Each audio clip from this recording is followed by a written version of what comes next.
Hey everybody, welcome back to East Texas A&M. It's your weekly edition of Inside Lion Athletics.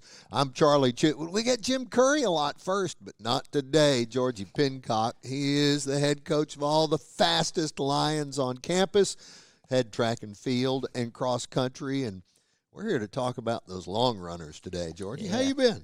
Been good. It's been a really good summer. Just excited to see everyone back on campus. Cross country's been back for about 3.5 weeks now. I had our first track practice yesterday, so we're excited about it. That's something else. Y'all have a great distinction this year. In our first year of, now we're eligible to go to the NCAA playoffs if we so choose. Well, you get to choose the NCAA cross-country regionals. Everybody that wants to go run goes to run. Yeah, I think that's something that's a little bit unique to that sport is that it's not a playoff system. It's show up in the meet and you got to qualify for the next step. And this region is really, really good. There's a lot of national contenders that come from this region every single year. So as we continue in this transition to Division I and growth in Division I, we want to be part of that region and develop our team so that we can start to make our way up that and finish high.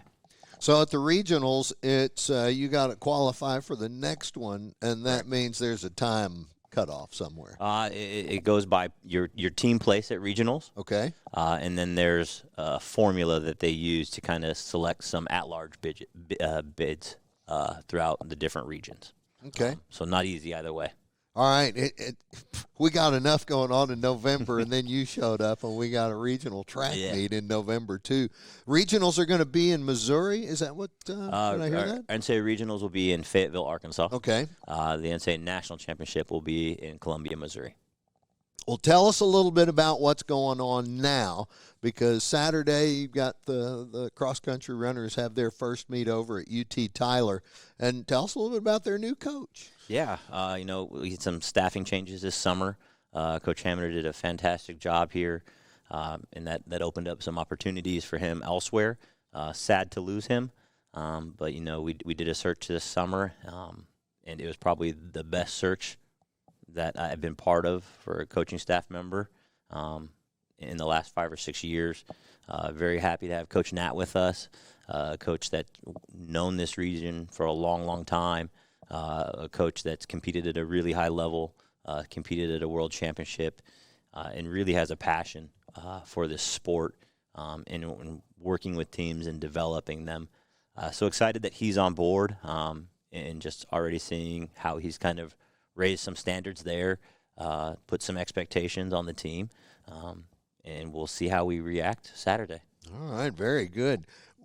We were talking about roster caps, for football. We've been doing that for weeks, but months, maybe 2 years. But what's that done to the other sports, cross-country and track and field specifically? Yeah, so, I think one of the unique things about our sport is there's really 2 different teams in one. So you look at the track team, that roster number got capped at 45. But if you backtrack to cross-country, that roster's capped at 17. Okay. Which also have to count in your 45. Okay. So the strategy becomes, how are we using those roster spots to keep a competitive cross-country team, but not to have too many people that aren't able to contribute on the track and field side. Right. So, I think you'll see a lot of teams at a cross-country meet. You have 5 that score, 2 that displace, and then that's 7 people. You could potentially have up to 10 other people. Okay. Not really doing anything that helps a team score, but I do believe you need some people there developing and having opportunities throughout the year, injuries, those type of things. So it's just kind of finding that sweet spot, kind of somewhere between 10 and 12 on that roster and how those fit into your track roster as well. You talked about the hiring process for Coach Nat, adding him to it being as interesting a process as it's ever been. Does that have to do with the fact that we're now full-fledged D1? Yeah. I think being Division I, just opens that door for people. They want to be in a place that's associated with that, have the opportunities to go to a regional championship, compete in a competitive region, and be part of a competitive track season as well. Is that making any impact on the recruiting process with the student athletes different at all? Yeah, absolutely. And you've seen it, since we announced in 2022 the quality of recruit. The number of marks that have fallen. Yeah, school exactly. records. The quality of the recruit, the kids that we want to talk to, but also the kids that want to talk to us. Mm-hmm. As every year's gone by, those continue to rise, and that's what we want. We want kids that want to be great. And hopefully kids want schools that want to be great as well. So it's, a two-way road there that we're really working hard on and trying to build our roster over time. Very good. The tournament or the races, what other schools are going to be involved at Tyler? Is that a multi-divisional event? I mean, I'm sure it will be. To be honest, I really haven't looked at who we're racing. Mm-hmm. And that this early in the season, that's not of much importance to us.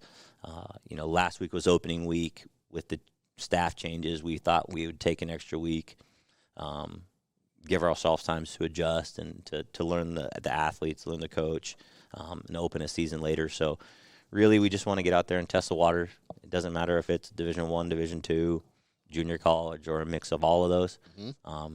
Really it's about us on Saturday morning and just how we do as a team. Now, I know that Coach Dolezel's staff is a little bit larger than yours numerically. Yeah. Everybody's a little bit different, but y'all have your own team-building exercises. And what do you do with your staff to kind of get them together before the athletes arrive? Well, this summer was a busy one, so I can't say we do much. But, we like food. So, some casual food here and there, some strategic trips to Topgolf. It just kind of depends on the time of year, what we do as a staff. Very good. We're fortunate that we have our big coaching convention. Mm-hmm. That falls typically right after finals. So it's an opportunity for our staff to kind of get away for 4 or 5 days, be around other coaches, but mm-hmm. also a relaxing time of the year. And just talk track. Yep, exactly. Fun stuff. All right, folks, I think that's going to get us rolling. Cross-country season is now upon us, and the Lion men and women of the cross-country team are at UT Tyler. That's going to be Saturday morning, one would expect. Yep. What time are they going to roll out? 8 a.m. Oh. Beat that heat.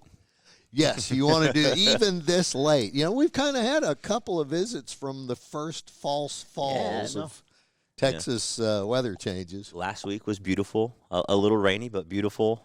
First day of track practice yesterday. We had a wonderful little breeze, and we didn't see anyone drop out just because it was hot. All a good start. Pickle juice, Coach. Pickle juice. We're going to line up here, folks, and be back with more. George Pincock, thanks for joining us here. And we'll be back with more right after this. Hey, everybody, welcome back. More of Inside Lion Athletics. It's a busy week. Lion football, let's see, football, cross-country, volleyball, soccer. Yeah. Here to talk about some volleyball is Joe Morales. I love that. Told you I love that. I need more water to start out every day to get those things rolling. I'm going to bring you a bottle of water every time. That's it. Hey, Coach, things moving right along. You're closing in about 3 weeks away from conference play. Boy, did you schedule up. I did. I think it's good for us. I think, we're playing tough teams, and I think that's the direction we want to go. I think that's Jim's vision too, is to get up there. And so, why wait for it? I think we can play tough and get that mentality early on. And it's going to be in the fire a little bit. It's going to be some adversity a little bit, but we play well together. And so we're going to get better each and every day. And that's the plan all the way leading up to in 3 weeks. Talk a little bit about the little invitational. Providence out of the Big East, North Texas, and Little Rock were all here. How'd those go now that you've got it all behind you? I think there was a lot of jitters in the first set with Providence, and I thought we saw a lot of this can. It was it was an eye opener for a lot of the young ones. But I think that's always good to have. We played, I think the first set, that we played really well. and had opportunities to win. That was at like 25-27. Yeah, like we had like 4 opportunities to close out that set and move on and go up on them, and then when we didn't, we went into the second set and kind of got deflated a little bit. And I we're learning to cope with a little bit of mental toughness a little bit, and I think that's we got some young ones on there, and even the older ones are somewhat young because they didn't play a lot last year, and so they're getting the reps right now. And I think it was a good eye opener for what's expected, where we're at, where we need to go. Providence was a good one. I think we competed a little bit more in the third set, and then we had Little Rock the next one, and I thought we took a set off of Little Rock. I thought we played a lot better than the first one. I thought we got our bearings, and we just a couple plays here and there that didn't go our way that turned into the 3-1. But I thought we played really well against. I thought we had some good opportunities to do some good things and score. And you kind of saw some light bulb actions in some of the players, like, oh, she's getting it. And so that was always good. And then we came back Saturday and we played UNT. Played them pretty good the first set, and I mean they are a physical team, and we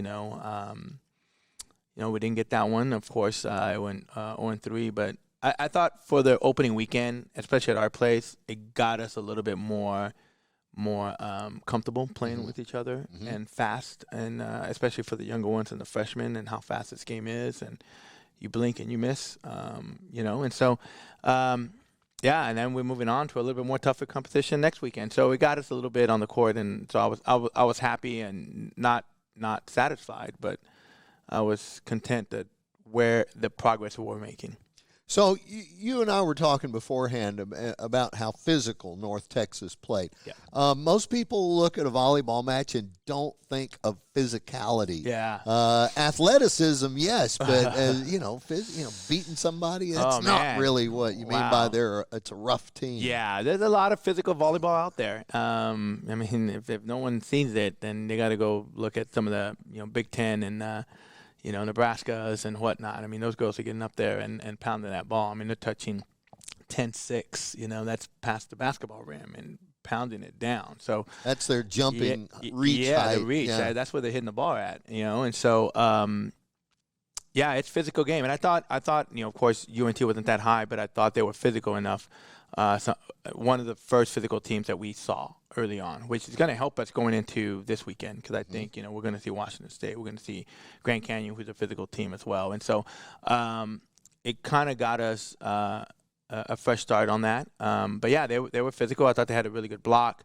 The right side was really, really good. I mean, she was high. She hit the ball with some force. So they did some good things, but it was a physical game. I mean, we competed. I like the fact that we competed. We just need to do some things a little bit better. We were also talking about the way that shorter players work against taller players, especially right there at the net. And we're getting into volleyball stuff that I'd never even heard of. It's not quite true, but it's pretty close. Yeah. Joe, they're up there directing the ball and, looking one place and hitting it another. Yeah. I think Gracie does the best at that, and, she's made a career out of scoring in different areas. And we talk about that a lot, especially in the college game. I think, hitters have to hit. I mean, they have a really good arm, but they got to be able to move the ball. They got to be able to, get around the block or hit high hands. And so Gracie does a really good job of doing that.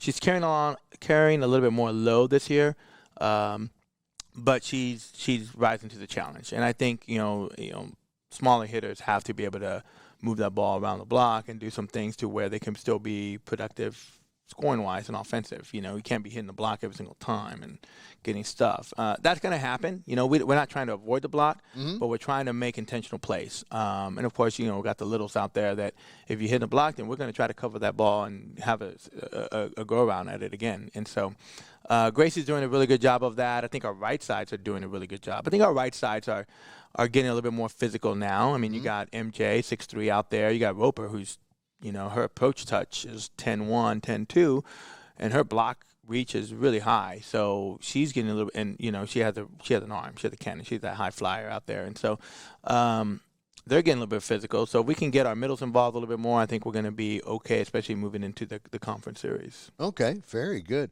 On the movement of the ball, are there hand drills? Yeah, I mean, we do is a lot it of something stuff. that you can only do when you're leaping and slapping? No, we do it. hitting, Yeah, it's just about ball contact and how you shape the ball, how you hit the ball, how you direct it. And so we do a lot of training with that. I think the ball contact is, everybody wants to jump high, but if you've got a block in front of you, you got to move that ball. And so we do a lot of drills of moving the ball, maybe even we call it block it up there. We put nets on the net that look like a block, so you can't hit straight in, and you got to figure out how to move around. And so it takes time. I like a lot of younger players don't get it early on, but as they get into the college realm, it's a must-have for hitters for sure.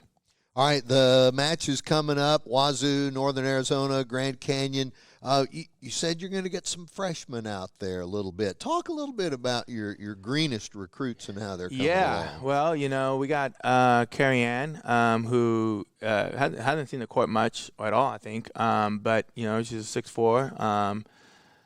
She's been on the right side, but I think we're looking at her on the outside a little bit.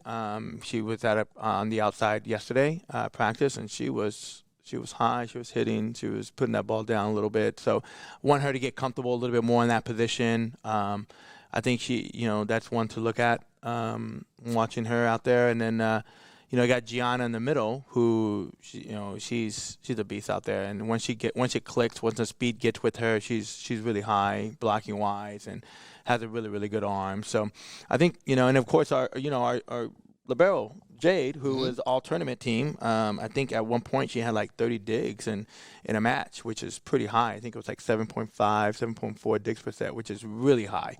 So I'm really excited what she's going to be able to do this weekend in terms of that. And then we got a lot of players around them that I think are gonna help. But those are the freshmen that we're looking at right now. And KK is also one out there.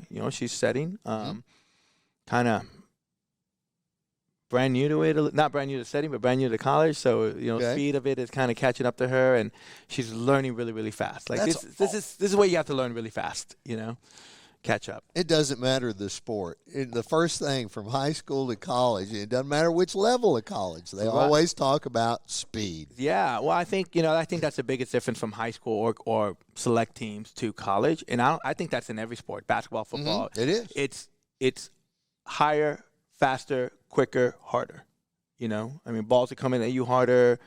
People are jumping higher. Linebackers are chasing you down faster. Like, it don't make a difference, and I think that's always gonna be the learning curve from a high school player to a college player. It's how fast the game is. And so we work on that, and I think but we're throwing it into the lion's den for those freshmen, but I think they're gonna excel, and this is a time to do it. Sure. In the preseason and get ready for conference. Yeah. So after this, 2 more weekends of action: Colorado State, Notre Dame, Iowa, Lindenwood, ACU, but then conference. What are the other teams doing? I know you're focused on yours, but y'all got to peek at scoreboards a little bit. Yeah, I think well. UTRGV just played Grand Canyon last week, so we scouted them a little bit. We're focused on Grand Canyon a little bit, but we saw what UTRGV was able to do and what they're doing. I think they lost to GCU in 3, if I'm not mistaken. So we're seeing a little bit. I'm not trying to focus a lot on conference right now, but I do take a peek here and there just to see what's going on. I think if I had to say, I think SFA is the toughest right now in the conference. They just came off of a good weekend beating. I think they beat Texas State and UTSA. So they're up there a little bit, and not surprising. I think they're a physical team, and I think Corpus played Arizona pretty tough a little bit, and so I think those two are the right now. I think it's so early, but the leaders right now in the conference. But I think our goal is to get to the conference tournament, right, and then go from there. I think we're a young enough team that we can do it, and sometimes I don't think the freshmen realize the gravity of it. They're just going to go do it. Sure. And so that sometimes can benefit you a little bit too. Well, when you're talking about building off success, theirs is more recent. It just wasn't here. Yeah. But they still knew what it was like to win. Yeah, and they're all bought in. I think that's the biggest thing about this team. They're bought in. They want to do it. They want to. They're having a good year. So the 0-3 doesn't define us. I think we're having a good year right now. The team is so collective right now, and it's coming full form. This is going to be our first week that we're traveling, so it's going to be interesting to see how that dynamics plays out. But we're looking for a good weekend. All right. Yeah. Joe Morales, head coach of the Lion women's volleyball team, here with us. Good luck. Thank you, man. Just tear them up. We're going to Lions up here, and that's going to get us to another break. Stick around. We'll have more Inside Lion Athletics after this. Hey, everybody, some more of Inside Lion Athletics ready for you. We've got Jim Curry in the house. Man, we've been out of the house, it seems like, ever since we were in it last week. Jim, that was some weekend in Dallas. It was a heck of a weekend, and credit to the staff in so many ways. We hosted 8 home contests in 4 days between soccer and volleyball, in addition to the prep for the SMU game, and we'll talk about that in a second, I'm sure. We had a football alumni event in Dallas on Friday night that was incredibly well attended, great energy. It's the first time I've ever seen Luis Perez and Will Currington in the same room together, so we made sure to get some pictures of it. But just guys from the 17 team, guys from the 72 team, guys from the 80s, the 90s. It was just, we had, I think 4 or 5 Hall of Famers in that room. It was just a great turnout. And then to get to Saturday and everything that kind of came with that, it had a different feel to it in a good way. Mm-hmm. The tailgate that the Alumni Association and Lion Athletics partnered on was incredible. The turnout was fantastic. We had band and spirit, and, it was a palpable, I would say, sense of pride that you felt there that, it was different. We were kind of leveled up, right? We kind of leveled up a little bit. And then we get to game day, and, you look in the stands and you see 2,000 people there. We sold out of our block of tickets, but you see, 2,000 folks there, band. You could hear the band. Spirit was great. It was just, I would say it was kind of one of those like moments of reflection, in the journey to get here, right, and to be in this position. To kind of take a step back and kind of reflect a little bit and enjoy kind of where we're at, you know, and not that we're satisfied in any way, because again, we felt like we really did some good things on Saturday on the field, but it's one of those that it's important to appreciate the moments along the way, and I think Saturday in total was one of those. So we've been even measuring just some of the content and just media reach that we've had in this, and Avi pulled some stuff yesterday just from Saturday alone, about the East Texas A&M brand, and what type of media reach across print, TV, radio, social media, and online.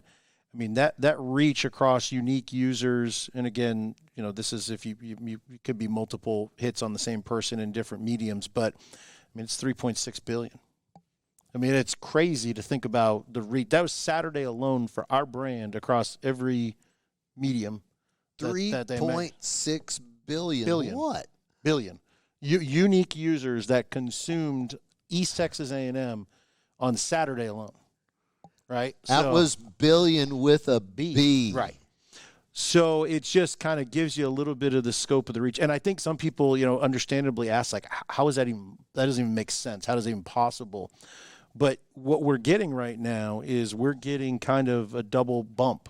We're getting the bump from being on national TV. Right.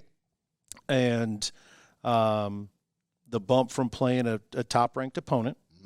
In addition to the bump from being on national TV in week 2, playing a nationally ranked opponent. And it doesn't hurt, obviously, that Florida State won. Sure. Because everybody's talking about Florida State this week just because of what they did last weekend. And then we get to kind of be the other part of the story. Which they don't have a game without us. And the next opponent is East Texas A&M, right? So we're getting kind of bumps in a couple different directions there. But, again, don't mistake forever a second the power of the Division I platform and really the power of TV and the power of football as well to amplify brand, particularly in the Power 4 level. And so when we've said it before here, we're we're not afraid to partner with another brand to elevate our brand, right? And so we're seeing the realization of that and the validation of that concept as well right now. But it's just a lot of excitement. But, be remiss if we didn't, acknowledge just in that same weekend too, 2-0 on the soccer field, on the pitch. Undefeated at home right now for the first time in almost 10 years. So again, all those great teams that we had, even at the end of the D2 era, we're seeing some things that we haven't done since then in a long time, and now at a higher level of competition, of course. So kudos to that. I think you'll talk to one of our soccer players here in a little bit. So it's exciting to kind of just see what's happening and continuing to build on the momentum, because it all works off of each other. And it was nice to see a bunch of student athletes and coaches from other sports out at football, and vice versa. We had a number of student athletes and coaches that were out at soccer the other night, and we had a great crowd at soccer on Sunday against Abilene Christian. And even though it rained and there was lightning delays, it was one of the better crowds that I've probably seen here in a while. So it was, or maybe in my time here. So it was really good. So again, just overall, I would say a really, really good weekend. Obviously, we'd love to pick up W's everywhere we could get them. There was wins across the board, though, maybe not in the win-loss column per se, but we certainly got some in soccer. And but I think across the board, in terms of the trajectory and what we're trying to do here, it was a really, really good weekend. All right. The travel will be a little bit greater for the next game. Obviously, we're not playing an hour away. We're playing about 10 hours away. But you'll shorten the trip with a plane, and it's kind of a homecoming for you just a little bit. Yeah, I could tell that they're feeling pretty good over there, because I heard from everybody this week. So, obviously some things they're feeling pretty good, as they should be. They played really well. And you haul home to the win over Alabama. Our volleyball team beat Alabama. Well, that's true, right? Yeah, exactly, right. That's true. So, Avi, I think, has been trying to look to see if there's ever been an FCS school to play a top 25 team in back-to-back weeks. Mm-hmm. I don't know if that's happened before. There aren't going to be many. I don't know if that's something. I don't know if that's something I want to be excited about, or just I'm not sure what to feel about that. But it's going to be another great opportunity to showcase the university and our student athletes and our athletics program as a whole. So, it'll be fun. The one cool thing about them winning that game last weekend, them being Florida State, one, it gives us that residual bump, because there's a lot of eyeballs on Florida State this week. They're talking about them all week, and they'll be talking about us as a result of that. And then the other thing too is just an opportunity for that stadium will be full. If they would have lost that game, I know it would. Just knowing the place, it would have taken a little bit of the wind out of sail there, particularly with a noon kick. It's going to be hot, and so that can hurt attendance a little bit. But when they're rolling like they after at least after last weekend, it should be a great environment in there, as it usually is. And I'm happy for our team to be able to experience that. Sure, it's special, and I think Avi did a great job of explaining this to the TV folks. From when they talked about that, is just when they're talking about the game, is that this is a game that they'll talk about with their grandkids. Absolutely, and that's a pretty cool thing to think about. The type of memories to create. Now, again, we can make it really memorable too. If we play really well and have some and take advantage of some opportunities, if we can create them. But I don't want to get too far ahead. But again, it's just such a special opportunity. And again, the pageantry and the environment that we'll be in, it's where we want to be, and it's where we should be. A program like this, and so I'm just so excited for our team and our university as a whole. So this is my 25th year of college athletics. Okay. And this will be the first crowd. Let's see, the largest that we ever did a ball game with in their stadium was last year against San Diego State. Oh, and yeah. then Okay. I think SMU's crowd Saturday, looking at Avi, was bigger than a little under 40. Arizona State. 35, well, they hold 36. 32. 32, yeah. Okay, So yeah. they were kind of right there, Yeah. but we're kind of blowing that one out of the water when there's 92,000. We'll double it for sure. I know they went into student weighted lottery for student tickets yesterday. Noon kicks there are tough for student draw, but when they're tougher rolling, than an 8 a.m. class.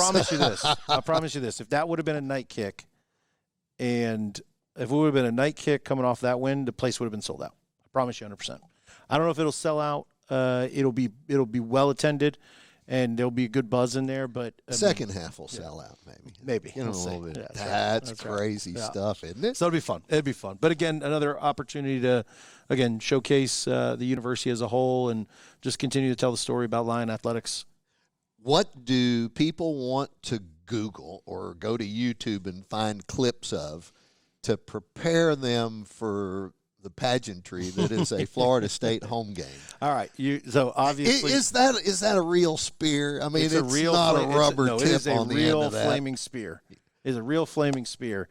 It's one of the coolest traditions, and you see it, just on TV, but kind of the backstory on it is pretty incredible too, in terms of how it originated and kind of just all the tying back to the Seminole tribe and their connection to the state of Florida and the university. It's really deeper than you can even give credit for watching it on TV. So you got a great appreciation for it, just being there obviously for so long. But it's who the student is that is Gets to portray representing Chief Osceola. Yep. And interesting enough, he's not a chief actually. Oh, so yeah. pardon me. No problem. Well, see, that's how much I knew. Well, everybody says that, and that's okay. It's an understandable mistake, but yeah, he was actually never a chief. So Osceola and Renegade, the horse, and it's really, again, it's really special. You will probably see members of the Seminole tribe there. One of the things that we actually started doing while I was there is starting to wear kind of the seal of the Seminole tribe on the helmet. It's very connected, as you can probably imagine. And but that tradition of itself is pretty special. You hear the chant on TV, like it is, if you're your opponent, you will get sick of it quick. And so the band's incredible there. We actually have one of our assistant band directors is actually was on staff there and graduated from there. So we actually had a chance to connect last week before the SMU game, but again, she's seen it. Our band director was in the LSU band, like he's seen it. So it's kind of fun to start to bring some of this, pageantry and some of the more iconic elements of game day across the country, and start to see some of that get mixed in here and elevate our game day experience as well. And big props to the band. They did a superb job at SMU the other night. We got to see they were out before anybody else, of course. No question. They were outgoing and spirit too. They had spirit in tow, cheer and dance. It was they've got good leadership in both those groups, and I would say one of the better performances for them too. I mean, they're continuing to level up and get better as well, and as we continue to level up everything we're doing here. So again, it's all coming together and just continuing to grow. All right, Jim, it was a great weekend. It was a busy one, and there's another one coming. There's another one coming. There it is. Is everybody just going to go when we get back from Tallahassee? That is the last thing that's happened here. And you can ask Avi. Like, we are so hyper-focused just right now. because there's no Saturday. So we got the watch party this weekend. So even though we're away, watch party at Tups, 11 o'clock kick Central Time. So that's in McKinney, isn't McKinney, it? correct. Yeah, McKinney.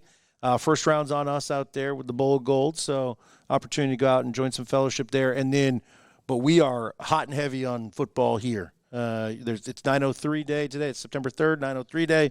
We have a ticket special flash sale on tickets for the home opener against North Carolina Central. So, as much as we've enjoyed and taken a little bit of a break or a breath from last week, we are back in it, locked in, and trying to capitalize on the momentum we've got right now.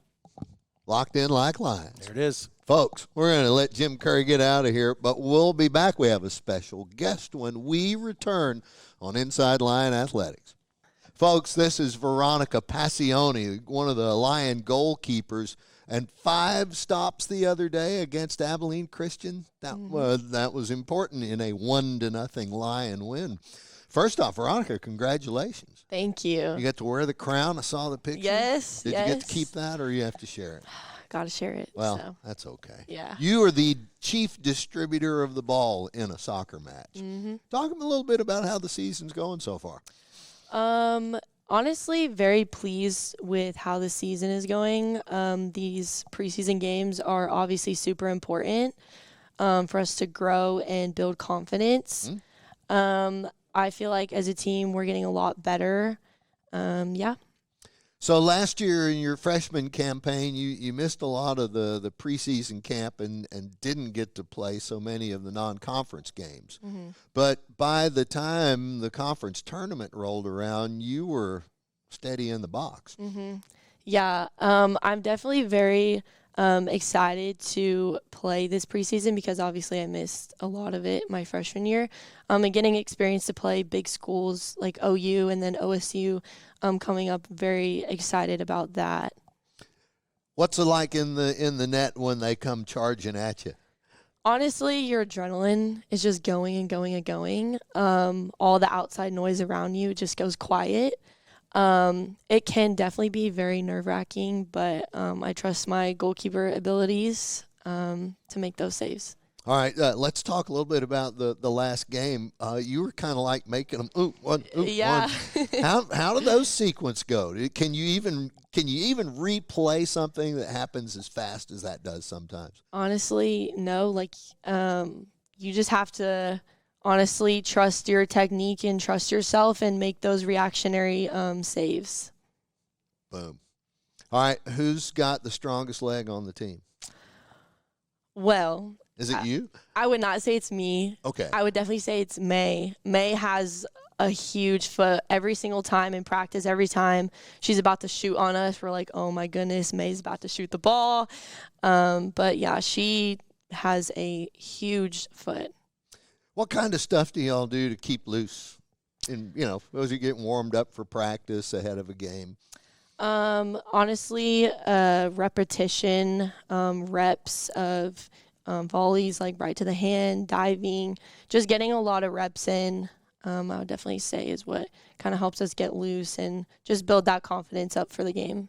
Okay. You are not the only goalie, of course. Mm-hmm. Talk about the goalie meeting room that everybody gets and how y'all work together to make each other better. Honestly, shout out to Jill and shout out to Michaela and Coach Steven as well. Jill and Michaela, they're huge supporters. We're all, I would definitely say, really, really close. We all support each other, and definitely the game against ACU, I wouldn't have been able to be as confident without them. Steven also, too, he is really good about just talking me through certain like things I'm kind of unsure. He kind of builds my confidence and reassures me. Mm-hmm. But yeah. So through the first handful of games, and with conference starting in 2 weeks, basically, y'all have some expectations of yourselves this year, and other people do too. You came here from Birdville High after the Lions had played for a Southland Conference championship, but that's as far as they can go. Now here you are, and if you can win the Southland Conference championship, you can go further. Mm-hmm. Yeah, that's obviously the plan, to win the Southland Conference tournament. And ultimately, the goal is to win nationals if possible. What fun that is. Mm-hmm. So how much did you know about East Texas A&M and Commerce, Texas as a high school student? And Coach Gordon, for that matter. I mean, you always know about the coaches. Mm-hmm. I did not know much about the university at all. And then Ashley Gordon reached out to me and obviously gave me more information on the university and the team. And something that's really important, obviously being on club teams and high school teams in the past, is like the team culture. And I wanted to know more about that. And I would definitely say the team is as close as it's ever been. Mm-hmm. Really love all the girls. The coaches are amazing. I wouldn't have want any other coaches. They're very reassuring people, and they look at you as like a human being. And they care about your feelings and what's going on outside of soccer. Mm-hmm. And that's something that I really, really, really appreciate. Okay.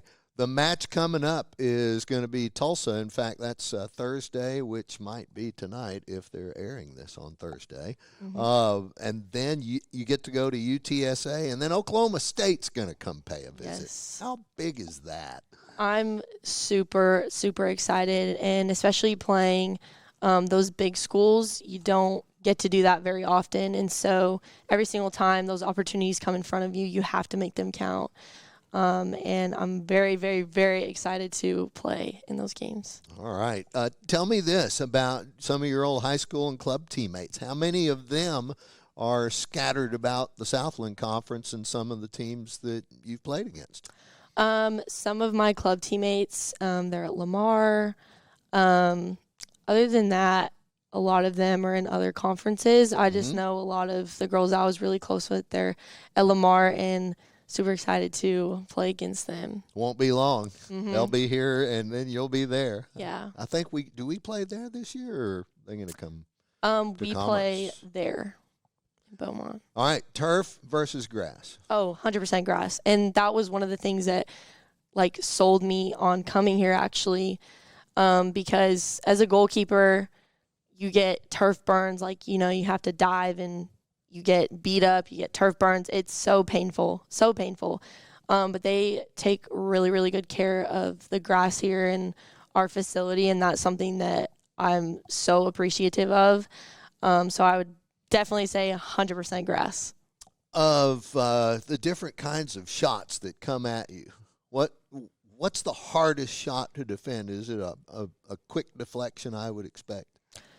Yes. Also, too, those upper 90 saves, the ones that just get placed at the top corner, those are definitely the hardest saves to make. Obviously, if the ball deflects off a defender, those are also really hard, too. But you just have to trust yourself and trust your skills and try and make those reactionary saves. Okay. What superpower is it that goalies have that other mere mortal soccer players don't have? You have to have confidence in everything you do. That starts with communication with the back line, making your saves. You have to have confidence in what you're doing. Even when you may think you're maybe doing the wrong thing or you're saying the wrong thing, you just have to have confidence in yourself. Confidence, baby. That's what it is. Veronica Pacione, we're so proud to have you on with us today. And she didn't bring the crown with her, but Southland Conference Keeper of the Week. Go get it again, will you? And thanks for joining us. Thank you. Thank you for having me. Here, we're going to Lions up and get out of here. Folks, stick around. We got a little bit more to come. Hey, everybody, welcome back. More Inside Lion Athletics. We've been all the way through the department, it seems, today, but we hadn't talked to football yet. And what a fun time it was Saturday night in Dallas. Lions took on 16th ranked Southern Methodist University. Didn't go the Lions' way, but Coach, there was some really, really fun stuff to see out of your Cats against the Ponies. It was, and every time I hear Southern Miss or Southern Methodist, I think of I only think of SMU. I don't ever think of what their actual whole name is. Oh, okay. No, and just in my mind, I just like, what was he talking about? No, it was. There's a lot of great things.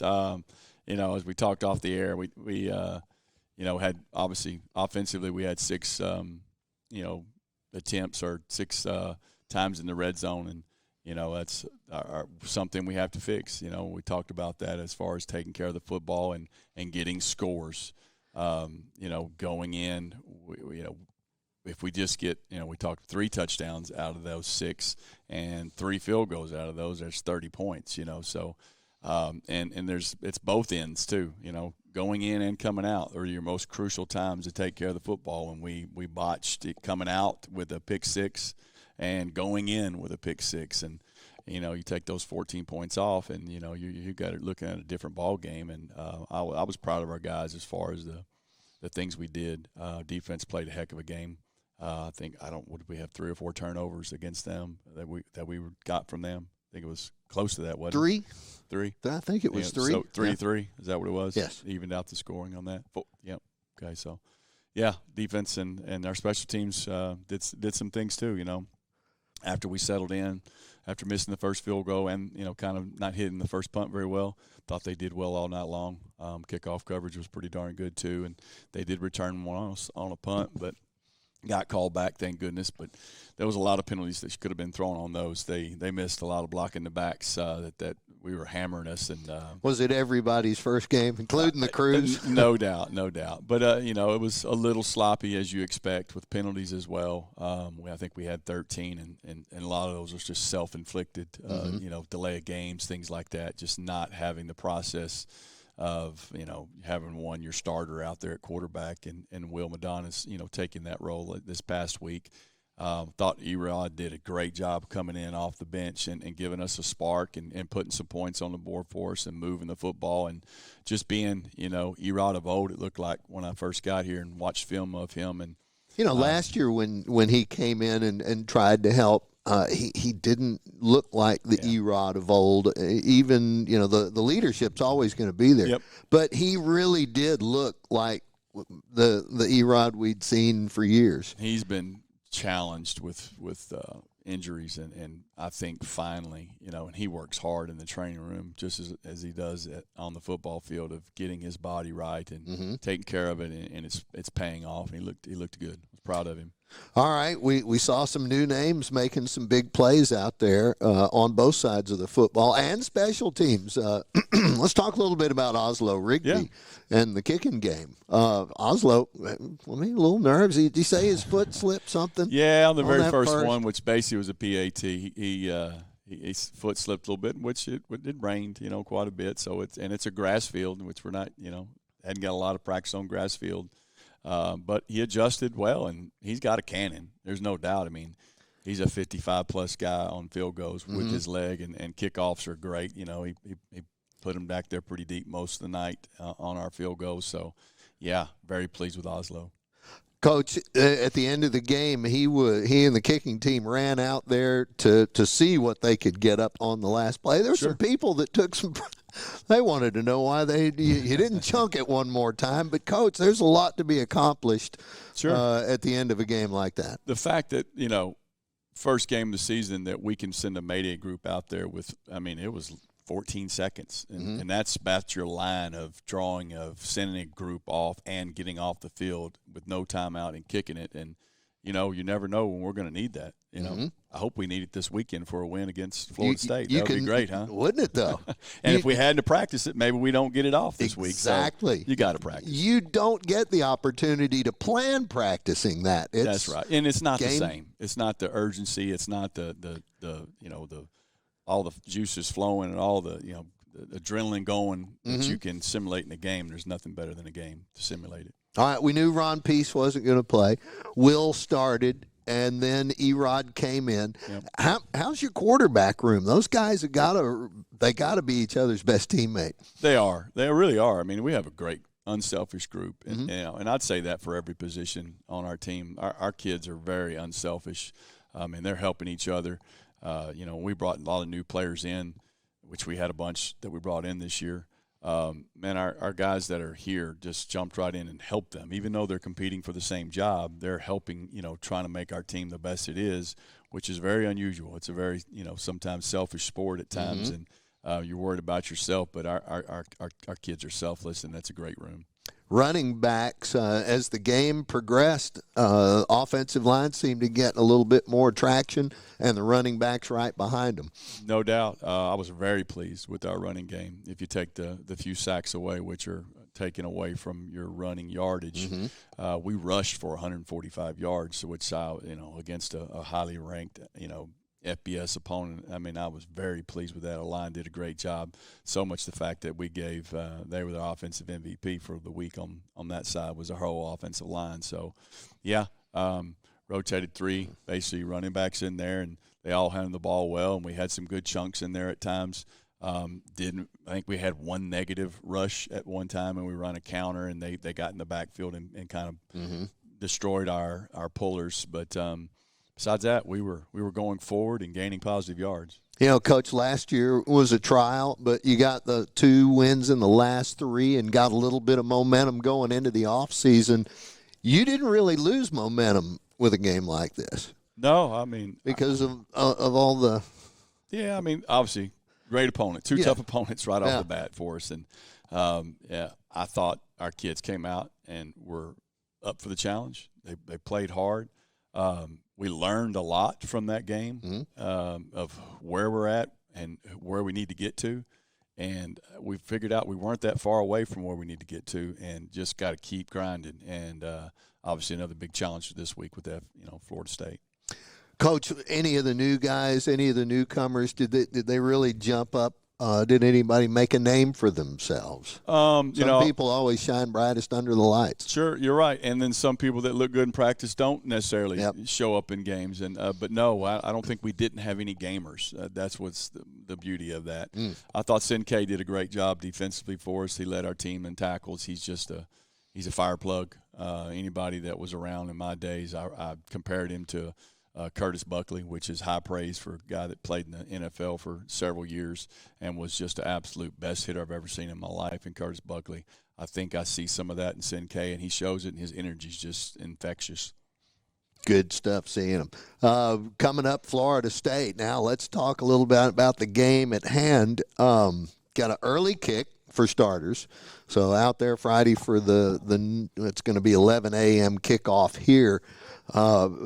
But, Coach, the Seminoles, they weren't all that and a bag of chips last year, but they seem to have picked up the chips at least. Yeah. Beating Alabama rather handily in game one. Yeah, never a doubt in my mind. I don't know if we talked about it on air last week or not, but I thought that Florida State would be better than SMU. And from what I've played against and seen on film, I think I was right.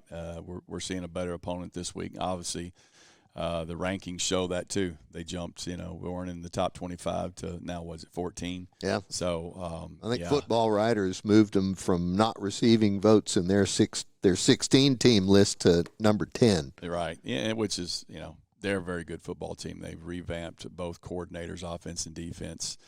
Got some new players on both sides. Got some returners still in there doing well too, and then just a new look, honestly, and we've been playing the Seminole chant, when we come out for practice and getting those kids juices flowing, and it's working. So we will be up for the challenge, and then we'll show them what, everything we got. Put the chant at loud volume and leave it on. They're going to do it for a while. It gets frowned upon from the classrooms sometimes on the campus if we get the radio too loud. So we got to be careful.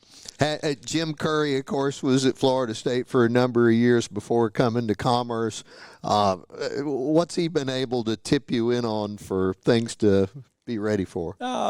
Just the norms. There's just nothing that anybody. You look at it; they're the top 5. When you look at anything as far as media, you look at it as home field advantage, and just that crowd, the crowd noise that's pumped in with the music. So it'll be an environment that we can't even pretend to practice against. But we've tried to make some precautionary measurements for us and do some things to make sure we're equipped and, getting the plays in and out. We're trying to, have our defense get out there fast and have calls ready for a speedy offense like we saw, and they got us, once or twice last week offensively, to make sure that, we're communicating well with our signals through our now, player to coach talk. How did that work out in the first time you got to do it? Didn't use it enough. Okay. Inexperience. They were down a little bit for us during the fall camp, so we didn't get to use them as much. But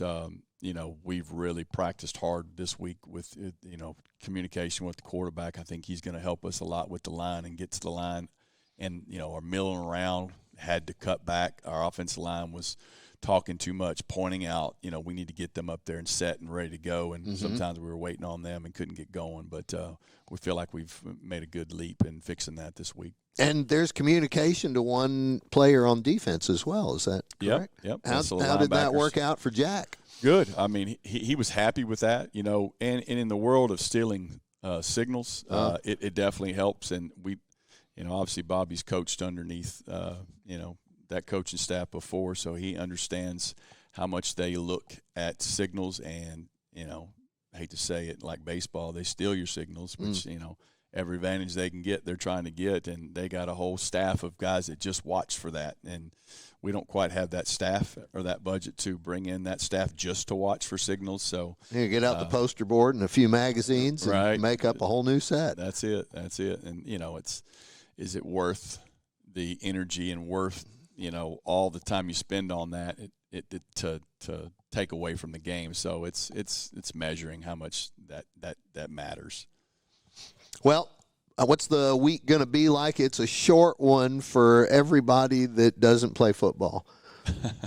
Had the Labor Day holiday. Everybody else who's still we were after here it. working. Yep. Yeah, it was like Bear Campus on Monday, but we were here, putting in the grind and getting our plays ready and just the whole scripts ready for our kids on Tuesday, and had a pretty good practice yesterday and a pretty good one today. Very good. Coach, can't wait. We've been looking forward to this ever since Jim told us we were playing them. So we're going to find out. Lions are going to go out to Tallahassee on Friday, and then on Saturday it'll be 11 o'clock Texas time. We'll be kicking off against the Seminoles in their barn. What a great week it's been, folks. We're going to line up here, and I think that does it for this week's edition. Nope, it doesn't. I think Avi's next. We'll get him on. He's a good interview too, Coach. Oh, anyway. We're not done. We got golf. Oh yeah, my second favorite sport. Well, Brian was kind enough to switch me out. I forgot he was coming. Stay tuned. Brian Dolehide is on his way. Hey, folks, back with more Inside Line Athletics. We just thought we were going to slip out of here. I got Brian Dolehide, head coach of the men's and women's golf program here. Everybody got started in the fall, whether it's full season or not, but you got your kiddos out there swinging away. That's right. How's golf starting out? It's been great so far. We've dealt with a little bit of rain here and there, but it's warmed up for us, and we're ready to go this weekend. The girls will head out to Missouri State, and the guys are heading out to South Carolina for a golf week event. So okay, really excited for both of those. So everybody's getting accustomed to their new Nike bags and that kind of stuff. That's some of the first out of the hopper with the new Nike stuff. Oh yeah, they're all loving it, ready to go. I mean, a lot of them wear Nike golf shoes over the summer anyways, so it's an easy transition for them. What about the clubs? Are you playing with Nike clubs, or does everybody get their choice on that? No, everybody plays their own clubs. Actually, Nike stopped producing clubs a couple of years ago. Okay. So they probably figured when I quit, there just wasn't any point in having them anymore. Coach, fall golf is all about development, really, and getting ready for the spring seasons where all the championships are won. Is there any fall pursuit that everybody has, or is it just this is where the grind begins? Yeah, I mean, each day you're always trying to get better. It's always great to have an opportunity to compete on basically a weekly basis, whether that's within your team or with 15 other teams. So just having an opportunity to compete and stack yourself up against another couple of teams. Just going out there trying to win every single week, but winning each day as well. Okay, well, let's talk about the women's team first. They have 5 events planned for the fall, and you've got 4 newcomers on that squad. How the battles for the top 5? Because it's only 5 that travel, right? That's right. Yeah, so it's been great. We haven't gotten in as many holes as we would have liked, but it is nice to be able to start off guns blazing, get a tournament right once we show up to school. So it's been good. We've got 5 girls traveling this weekend, and we have an event next weekend and the weekend after. So a lot of competition coming up. Where are they going to be competing in those? So which courses? The women will go to Missouri State. I believe that's Twin Oaks Country Club. Then next weekend it'll be Oral Roberts. Okay. And up to Tulsa? That's right. And then the weekend after that is Mizzou. So we'll be heading out to Old Hawthorne up there. So, yeah, I've heard a lot of great things from that golf course. I know a couple of the guys, we took a transfer from Wyoming, Davis Siebert, and he played Mizzou's event last spring for the guys, and it was out at Old Hawthorne. So he's been talking pretty highly of that course. All right. So what's the strength? Putting, short game, or off the tees with the long ball? Ideally, everything. I think our putting has tremendously improved over the summer, from where it was to where it is now. That's something we really like to focus on because that's typically half your shots right there. Okay. Maybe a little more if you play with me. Yeah, no, from what I've noticed so far, our short game has been great. Really happy with that. And everything, all around, we've been playing pretty solid. So I'm excited to go out and compete this weekend. All right, what's it going to be like for the guys? They're headed somewhere else this weekend, but they're not quite – 4 events versus the women's 5. Right, yeah, so – this first event, we're going out to South Carolina, which is a new event for us. We're really excited. Weather looks okay for us. We'll see. Hopefully. Are y'all playing on the coast? Right on the coast, yeah, just south of Myrtle Beach. Oh, man. Can't complain about that. But, yeah, the guys are looking great. We brought back a bunch of the same guys as last year, and we brought in that transfer from Wyoming, Davis. We've been competing pretty hard inside our own squad and looking to turn that into a tournament. All right, you've got a year behind you with these players in the Southland Conference. When it rolls around to that time of year where you're going head-to-head with all the SLC schools and then in the conference tournament, how do you feel about this squad already? It's early. Yeah, I've been excited about this squad all summer, and we're really looking forward to that. I know that's down in April, so we've got a long ways ahead and a lot of work to do as everybody does. So just trying to stay consistent and keep on grinding. Okay, and again, this is the fall golf is just all about getting ready for spring golf. Exactly. All right. Lions are going to try and get them in the hole faster than anybody else. That's right. That's how it works. Faster. Let's line up, Coach. We're going to get him out of here. He's got somewhere to be, and we've got Coach Ashley Gordon up next. Keep it here on Inside Lion Athletics. Hi, folks. Welcome back to more of Inside Lion Athletics. We moved over to Zoom so we could get Ashley Gordon in here. Already had her goalie on, and hey, Coach, how about your Lions? Got 2 wins at home in the weekend and 3-0 at home overall so far, and we haven't even started conference play yet.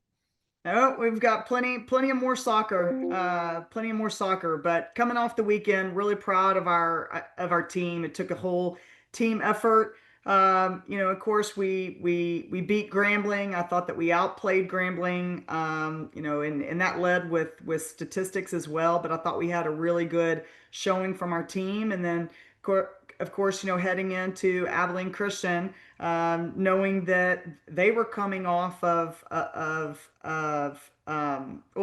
being on the road and then heading to our place, we wanted to take advantage of certainly, home field. And so, but anyway, really 2 good games, played really well in both games. And I'm just super, super proud of our team. Super proud. Coach, the Grambling match especially, it was kind of a, grind, and then bang, bang real quick. But then one more shot and it went the Lions' way.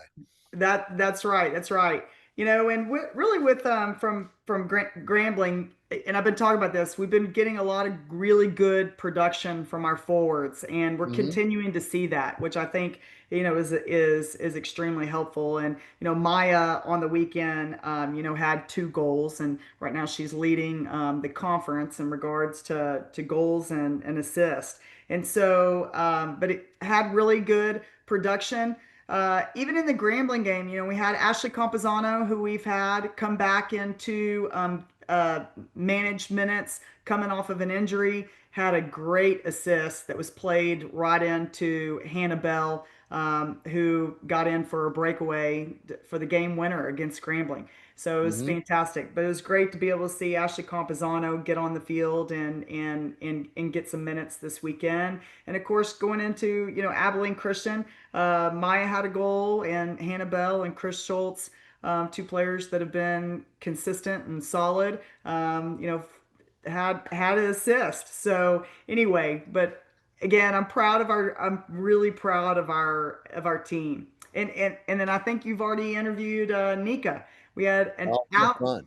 outstanding performance from our goalkeeper, and I mean, she made some really good saves that she's supposed to make, and then she made some saves that were fantastic. She was flying all around the 18-yard box. I believe the word that she kept using was those reactive stops. She did, yes. She definitely. She had a foot save. Well, she came out and made a save for a one-on-one, and then ball was played out to an Abilene player that was for a second, for a second shot, and she had a reaction save that was really a foot save that was incredible. It's of course been all over social media too. Oh, indeed. Yeah. I know it's not the same sport, but in the movie Slapshot, there was this one scene where the goalies had a really rough first half, and he's still dancing, blocking invisible hockey pucks, thinking they're still shooting at him. But that's what she looked like. I mean, she's over here, she's over there, and they're not getting well, through. and we had, in Abilene Christian, we dominated the whole first half. I thought that we played solid, and of course, that's coming off of two lightning delays. And then started off the second half, and I thought Abilene, jumped on us in regards to having some momentum in the second half. But really, once we got into the last 15 minutes of the game, I thought the tides had changed, and it really, I mean, our team closed out the win, which I was really proud to see. Coach, where are those two teams, Grambling in the SWAC and Abilene Christian in the WAC? Where do they stand in their own leagues? Right. Well, Abilene Christian is right now at the top of course, everybody's still playing non-conference, but in regards to opponents and who they're playing, and we've talked about like opponents that they have played. They're at the top of the WAC, and Grambling's a team that is contending always for a championship in the SWAC. So, they're two hard and difficult opponents to play against. I'd mentioned, can be very similar also in style. And I think we saw that because in both of those games, when I talk about from goalpost to goalpost or playing, East Coast, West Coast, it was a lot of ground to cover for really both teams. What a deal. Great stuff. Hey, there's some great games coming up yet. What, 2 more, 3 more before the start of conference? Yes. We have tomorrow night, we play Tulsa. Tulsa's a very, very good team. We have now, we have, let me remember, we've beaten them at home. And then last year we traveled to them and we lost at their place. So, coming and hosting Tulsa, I'm excited about. Very good team. They're good. They will be different in regards to their style of play. They get really big and expansive. So we're going to have to defend them well, of course. And then we head on the road and play UT San Antonio on Sunday at their place. And we have faced UT San Antonio twice. We played them in 22. In my first year, we lost at home, and then we lost at their place the very next year. So of course, we're watching film and everything else, but I'm expecting two really good opponents. Certainly coming out of the American Athletic Conference. All right, very good. And then you wrap it up against, I think it's Oklahoma State comes here. We do. And conference can open after that. Right. So 3 tough matches prior to conference, but that's what we want. We want competition. We want to see how we're going to deal, with teams in different formations and all sorts of, scenarios and go through that. I mean, games, that is the experience that you're gaining, right? So, and lessons learned. So as we go through this, I think we're playing opponents that are going to prepare us for conference. Great stuff. All right, folks, man. Coach, we've been everywhere today. We've had football, volleyball, soccer twice, and golf, and track and field and cross country specifically. How's that Right. for coverage?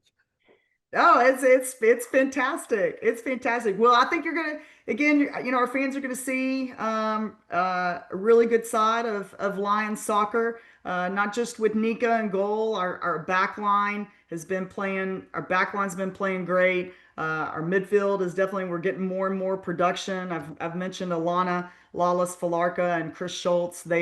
Those two have been outstanding. Win first and second balls in the midfield. And we're getting a ton of production out of our forwards, and we're scoring goals. That's all I can ask for. All right. Well, we're just going to ask for a line Right. up here. We'll let you get on to where you've got to be. Coach, thanks for joining Thank us today. We're you. glad to get you on. Thank you. And Line fans, we'll see you next time. Thanks for tuning in to this week's edition of Inside Lion Athletics. It's always fun, and it's going to be a busy week. We'll talk to you about it next week. See you, everybody.